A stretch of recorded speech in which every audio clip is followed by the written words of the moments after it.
नमस्ते बच्चों, कैसे हो आप बच्चों। रिंकू हिंदी अकेडमी में आप लोगों का हार्दिक अभिनंदन है। आज मैं आप लोगों के लिए अनुस्वार तथा अनुनासिक टॉपिक लेके आई हूँ। अनुस्वार जिसका मतलब आप लोगों को यहाँ पे दिखाई दे रहा है कि बिंदु के रूप में लगाया जाता है, शिरोरेखा के ऊपर, शब्द की शिरोरेखा के ऊपर लगाया जाता है। और अनुनासिक जो चंद्र बिंदु के रूप में लगाया जाता है, इसे हम अनुनासिक कहते हैं। तो बच्चों आज मैं समझाने वाली हूँ कि अनुस्वार का प्रयोग कहाँ किया जाता है और कहाँ करना चाहिए, तथा अनुनासिक का प्रयोग कहाँ कहाँ किया जाता है तथा कहाँ कहाँ करना चाहिए।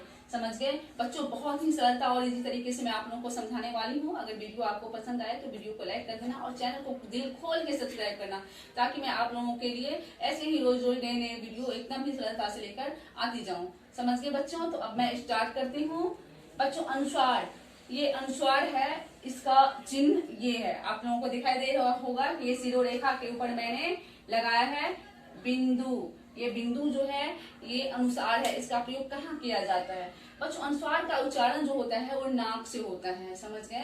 अनुस्वार का उच्चारण स्थान नाक, नासिका भी बोलते हैं नाक को। समझ गए। तो नाक से किया जाता है। इसका चिन्ह शिरोरेखा के ऊपर बिंदु के रूप में लगाया जाता है। शिरोरेखा जैसा कि आप लोगों को देखते हो, शिरोरेखा किसे कहते हैं। तो आपको ये देख रहे हो यहाँ पे बीच में डंडा लगाया हुआ है ना। कोई भी आप शब्द बनाते हो, दो तीन वर्ण लिख के जब शब्द को जोड़ते हो, उसको शब्द बनाते हो वर्ण को जोड़कर, तो उसको बांधने के लिए एक रेखा खींचते हो ना। तो उसके ऊपर जहाँ जरूरत होती है तो लगाया जाता है बिंदु। समझ गए। जिसको अनुस्वार कहा जाता है। तो उसी रेखा को शिरोरेखा बोला जाता है। समझ गए बच्चों। तो ये शिरोरेखा के ऊपर अनुस्वार का प्रयोग किया जाता है। तो मैंने समझा दिया कि शिरोरेखा के ऊपर अनुस्वार का प्रयोग कैसे किया जाता है। तो देखो जैसे हंस, ह है ना। हंस, हंस में ऑटोमेटिक पता चल रहा है कि इसमें आधा नौ का अंश आ रहा है ना। आधा नौ भी लिख सकते हैं हम इसमें। तो हम आधा नौ नौ लिख के इसमें यहाँ पे हंस अनुस्वार लगा रहे हैं। तो ये हो गया हंस। दूसरे नंबर पे है कंस। देख रहे हैं हम यहाँ ऊपर में अनुस्वार लगा के बना रहे हैं कंस। तीसरे नंबर पे है वंश। यहाँ पर भी हमने अनुस्वार लगाकर बना दिया वंश आदि। इस तरीके से अनुस्वार का प्रयोग किया जाता है बच्चों। अनुस्वार जो है इसको नासिक्य ध्वनि बोला जाता है। नासिक्य ध्वनि, समझ गए। नासिक्य ध्वनि इसको इसलिए बोला जाता है क्योंकि इसका उच्चारण स्थान नाक होता है। समझ गए। इसलिए इसको नासिक्य ध्वनि बोला जाता है। और ये अनुस्वार जो होता है हमारे मानक वर्ण का जो होता है उसका पांचवा अक्षर होता है। समझ गए। और ये पांचवा अक्षर का प्रयोग जहाँ पे किया जाता है वहां पे उस पांचवें अक्षर को न लिख के उसके जगह पे अनुस्वार का प्रयोग यानी कि उस बिंदु का प्रयोग किया जाता है, जैसा कि मैंने यहाँ पे लगाया है। अब आप कहोगे कि ये पंचम वर्ण क्या होता है, तो मैं आपको बता रही हूँ। इससे और बहुत पहले वीडियो में मैंने समझा दिया है आपको मानक वर्ण और वर्तनी। इसके लिए आप वो वीडियो भी खोल के देख लेना। मानक वर्ण जो था, कुछ विद्वानों ने मानक वर्ण, जिसको मानक वर्ण के रूप में स्थापित किया है, मतलब मैंने समझाया था आप लोगों को, जो कुछ वर्ण ऐसे आ जाते हैं बोली से प्रभावित होके या उपभाषा से प्रभावित होके, जिसको मान्यता प्रदान नहीं हुई है, फिर भी हम उसको लिख लेते हैं, भाषा में प्रयोग कर देते हैं। लेकिन विद्वानों ने इसको मान्यता प्रदान नहीं की है। समझ गए। लेकिन जिसको मान्यता प्रदान की गई है वो मानक वर्ण कहलाया है। तो बच्चों यहाँ मैं मानक वर्ण के बारे में ज्यादा विस्तार नहीं करना उचित समझूंगी, क्योंकि मैं आपको इसकी मात्राएं समझा रही हूँ। अगर आपको मानक वर्ण और वर्तनी समझना होगा तो मैं डिस्क्रिप्शन में उसका लिंक दे दूंगी। आप जाकर वहाँ पे मानक वर्ण की वर्तनी जो मैंने समझाया है वो आप समझ लेना। फिर भी थोड़ा बहुत मैं आप लोगों को समझा रही हूँ। जो ये जो पांचवा अक्षर है मानक वर्ण, जिसको विद्वानों ने माना है, समझ गए ना, उसका ये पांचवा अक्षर है मानक वर्ण। फिर भी मैं आप लोगों को ये समझा रही हूँ। तो मानक वर्ण जो है जैसे क वर्ग है, क ख ग घ ङ है ना, तो ये रह जो है ये पांचवा अक्षर है हमारे मानक वर्तनी का। समझ गए। च छ ज झ यह, यहाँ पे यह जो दिख रहा है ये पांचवा अक्षर है च वर्ग समूह का। वस्तुतः जिस वर्ण का पहला समूह जो अक्षर होता है उसी वर्ण के नाम से उस वर्ग का नाम रखा जाता है। तो च छ ज झ यह जो है उसका पहला अक्षर जो है ये च है, तो च के नाम पे च वर्ग रखा गया है। तो यह जो है ये पांचवा वर्ण है, तो ये पंचम वर्ण हो गया। इसके बाद है ट ठ ड ढ न। ट ठ ड ढ न में ये न जो है पांचवा अक्षर है ट वर्ग का। समझ गए। त थ द ध न ये त वर्ग का पांचवा वर्ण है। इसके बाद है प फ ब भ म, ये प वर्ग का पांचवा वर्ण है। तो बच्चों जहाँ पे ये पांचवा वर्ण जो है बीच में आता है, स्वर या व्यंजन के बीच में आता है, जब हम कोई शब्द बनाते हैं तो अगर बीच में आ जाता है जहां पर इसकी ध्वनि सुनाई देती है, वहां पे हम इस ध्वनि को यानी इस वर्ण को न लिख के उसके जगह पे हम अनुसार का प्रयोग करते हैं। जैसा कि मैंने आपको अभी समझाया, हमने लिखा हंस। हंस जो यहाँ पे आ रहा है, तठा डढ़ न जो होता है वो आधा यहाँ पे आ रहा है, समझ गए, आधा आ रहे हैं। हम हंस इस प्रकार भी इसके बीच में न भी लगा सकते हैं, ऐसे भी लिख सकते हैं हंस, ऐसे भी लिख सकते हैं हंस, समझ गए, इस तरीके से भी लिख सकते हैं। लेकिन हम यहाँ पे इस तरीके से हंस न लिखकर हमने यहाँ पे अनुसार की मात्रा लगा दिया, समझ गए। तो इसी प्रकार यहाँ पे है कंस, कंस में भी न आ रहा है ना, तो हमने यहाँ पे भी ये न नहीं लिख के अनुसार की मात्रा लगा दिया। वंश में भी पंचम वर्ण आ रहा है।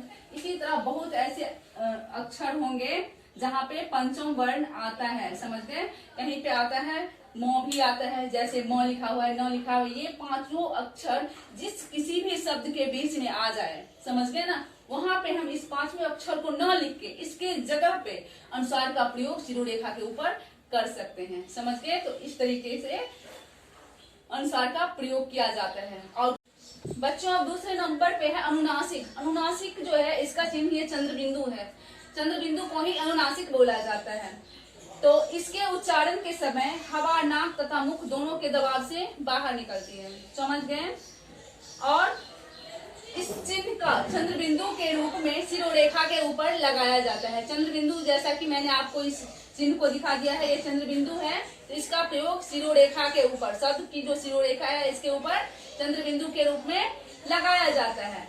अनुनासिकता स्वर का गुण है।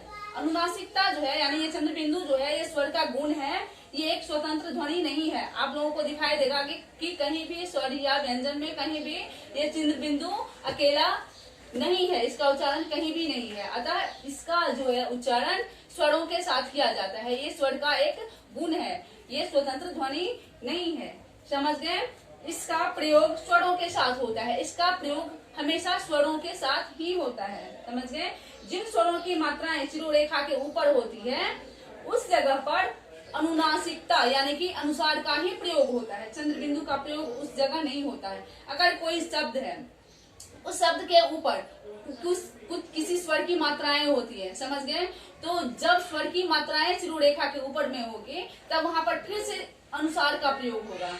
जो मैंने ऊपर में अनुसार समझाया था वही अनुसार का प्रयोग होगा अगर शिरोरेखा के ऊपर स्वर की मात्रा होती है तो, समझ गए। लेकिन अगर स्वर की मात्रा जहाँ पे नहीं होगी शिरोरेखा के ऊपर तब वहां पे और वो स्वर रहेगा तब वहां पे चंद्र बिंदु का प्रयोग होगा। जैसे अनुस्वार सेंध दिख रहा है आपको, सिंध, सिंध में एक ही मात्रा लगा हुआ है ऊपर में, तो यहाँ पे अनुसार का प्रयोग होगा। जैसा कि यहाँ पे दिख रहा है, मैंने यहाँ पे अनुसार का प्रयोग किया है। नींद, नींद में भी यहाँ पे अनुसार का प्रयोग किया जा रहा है क्योंकि इसके ऊपर मात्राएं हैं, समझ गए।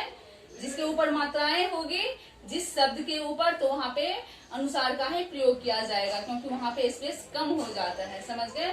लेकिन अनुनासिकता का प्रयोग कहाँ पे होता है, देखो साण, साण में अनुनासिकता का प्रयोग यहाँ पे किया गया है।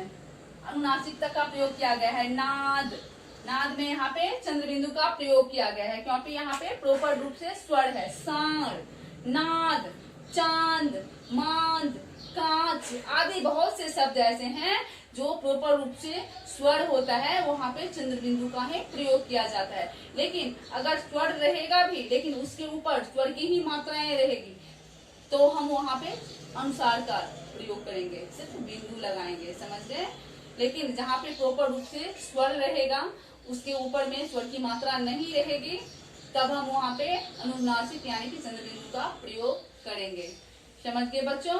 तो अनुनासिक और अनुसार कहाँ लगाया जाता है ये आप लोगों को प्रॉपर रूप से समझ में आ गई होगी। अगर कुछ आपको पूछना हो तो कमेंट बॉक्स में लिखना, मैं और भी प्रॉपर अच्छे तरीके से समझा दूंगी, समझ गए। और अनुसार के बारे में तो मैंने आप लोगों को समझा ही दिया। जो अनुसार जहाँ पे पंचम वर्ण आता है जिस शब्द के बीच में वहां पे हम उस पंचम वर्ण को न लिखकर अनुसार का चिन्ह लगाएंगे, अनुसार का प्रयोग करेंगे यानी कि बिंदु लगाएंगे, समझ गए बच्चों। तो आप इस वीडियो को बहुत अच्छे से देखना, आप लोगों को बहुत अच्छे से पता चल जाएगा कि अनुसार का प्रयोग कहाँ कहाँ किया जाना चाहिए और चंद्र बिंदु का प्रयोग कहाँ कहाँ किया जाना चाहिए। तो आप लोग वीडियो पसंद आए, वीडियो समझ में आया होगा तो आप इसको जरूर लाइक कर देना और चैनल को सब्सक्राइब करना बिल्कुल मत भूलना। दिल खोल के चैनल का सब्सक्राइब करना। गुड बाय बच्चों।